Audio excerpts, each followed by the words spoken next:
Hey, you asked for my taco recipe? Well, I'll give you my taco recipe. It's pretty simple. There's nothing to it, but here it goes. I'm cooking them again. I'm the only one eating them. I'm only cooking for me. Mom's having something else. It's her birthday today. Y'all wish her a happy birthday and everything, but she don't want tacos. Having tacos by myself. She's going to have something that she likes, this special soup. Anyway, let's get with the recipe of the soup. I mean, not the soup, the tacos. Okay, in my tacos, I take about a pound of ground turkey. This is how I make my tacos, folks. I use ground turkey. You can use ground beef. Well, you can use whatever meat you want, but my tacos, I use ground turkey for health reasons, of course. And what I'm doing is I'm going to brown that. I like to chop it up as it cooks.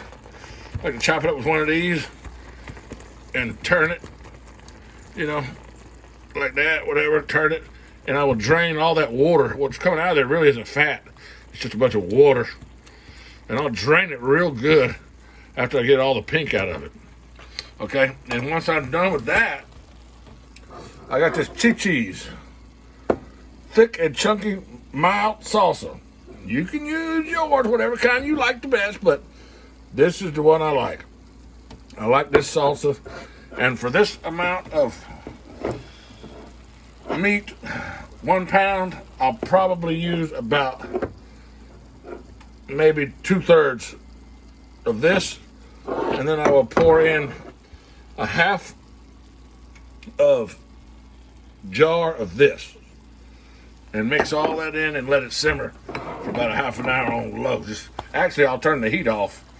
Once I get all of that drained, I'll put these two things in there and mix it up really nice. And this is some nice, thick, chunky stuff. I mean, tell you, there's some stuff in there. I'll show you that here later, but I will, once I drain it, put that in there, and then put a cover on there, turn the heat off, and just let it sit for an hour or whatever while I go have a drink. There's the birthday girl. Ma, happy birthday. You want to say anything to everybody? Hello. Hello. All right.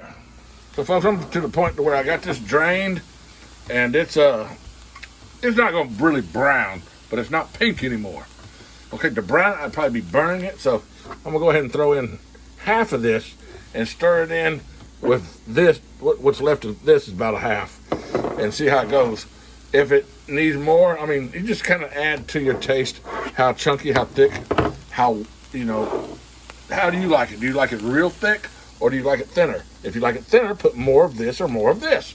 You just have to kind of experiment to your taste. Don't forget to tell you this. Shake this up. Get all that good stuff off the bottom because it's been sitting on the shelf in the supermarket for a long time. So let's get all that good stuff off the bottom. Shake it up and get it good and mixed up. You know what I'm saying? Yeah, I think we're dumping about 2/3 in there. That's what's left down in the can or the bottle, the jar. It's about right there. I gave it about 2. I gave it a little amount, and I might end up putting the rest of it in there, which I usually do. I usually end up putting all of it in there. And then this jar is to about right here. This jar is to right here. So I would call it half. I'll put all that on there. I will just stir that in slowly, being very careful not to spill it over onto my nice, beautiful stove. I'm proud of this damn stove top because all my life I had a doggone burner with the coils, and they were so ugly, and it was hard to clean, and it was just a damn ugly mess. But when I redid this kitchen, my brother was kind enough to send us this V4 cooktop with 4 burners, 5 burners. Actually, it's a 5-burner cooktop. It's a nice one. Anyhow, I'm going to mix this up real good and then put the top on and let it simmer in its own juices for about an hour probably before I eat. And then I'm going to heat up I'll take some taco shells. I got a couple of these left from last time.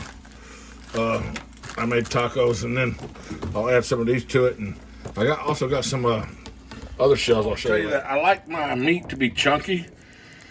And these pieces in here are not, I mean, I didn't grind, this ain't ground up like Taco Bell.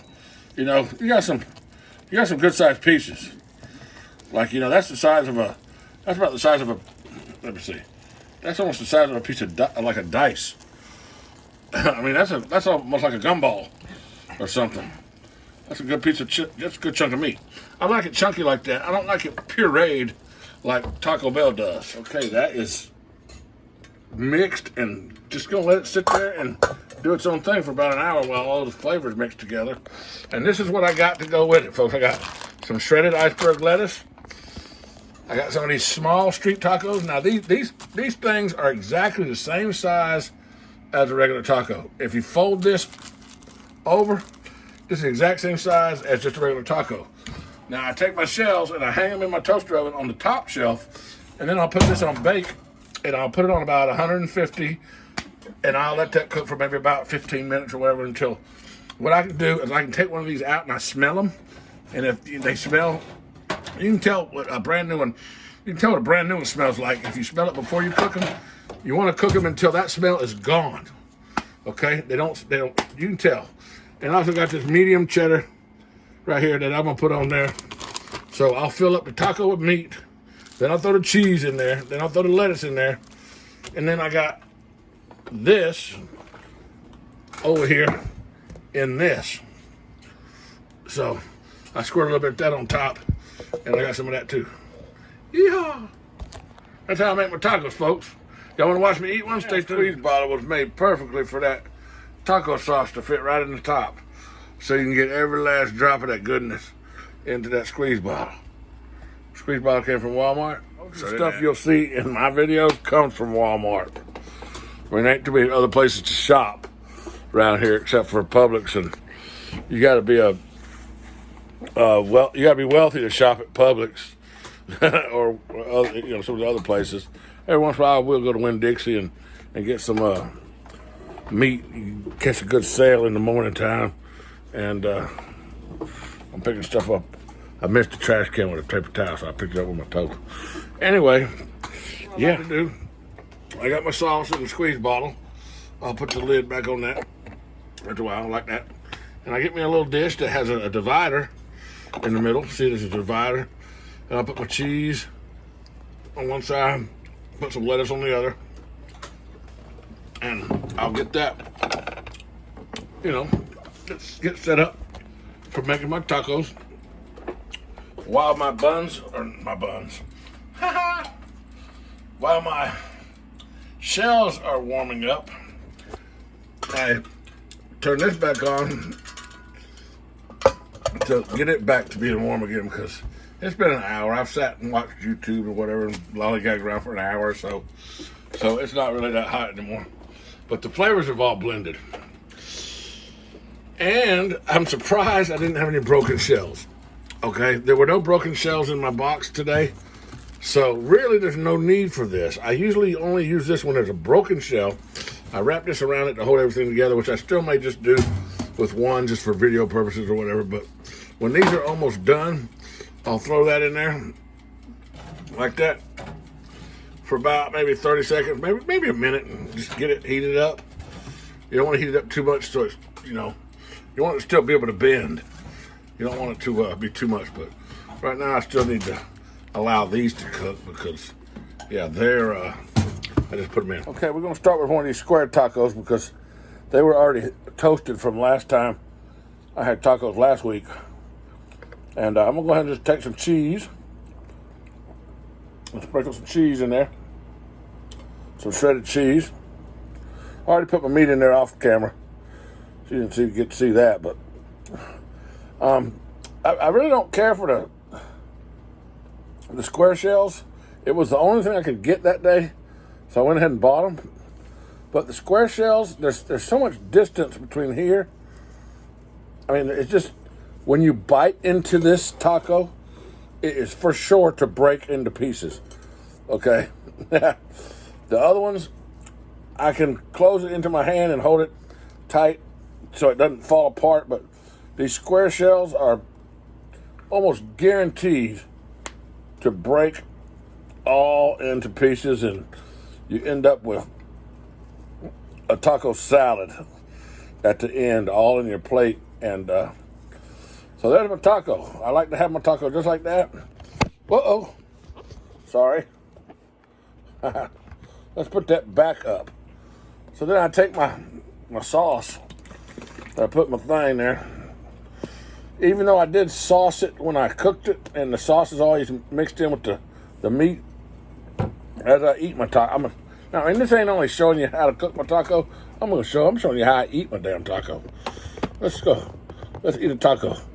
This video is going to go way too damn long for me. You're not going to see me eat all of them. You're just going to see me eat part of one. So, I got my taco. I'll just put a little squirt right there like that on there. And,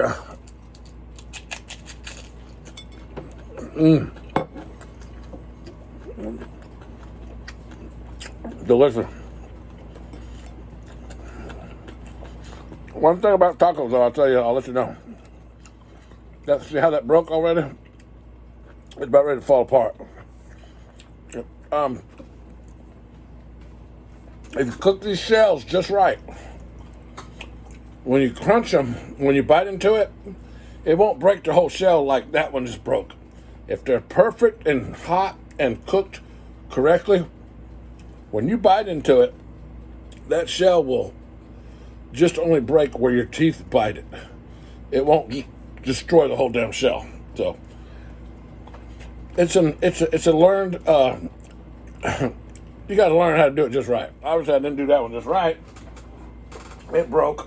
So what I will do is I'll go ahead and wrap this around it. Take that and wrap it around that right there, just like that. That's going to hold everything in place. While the other ones are still warming up to the proper temperature, I'll go ahead and just stick that around there, like that, and go after it. A little bit of that right there.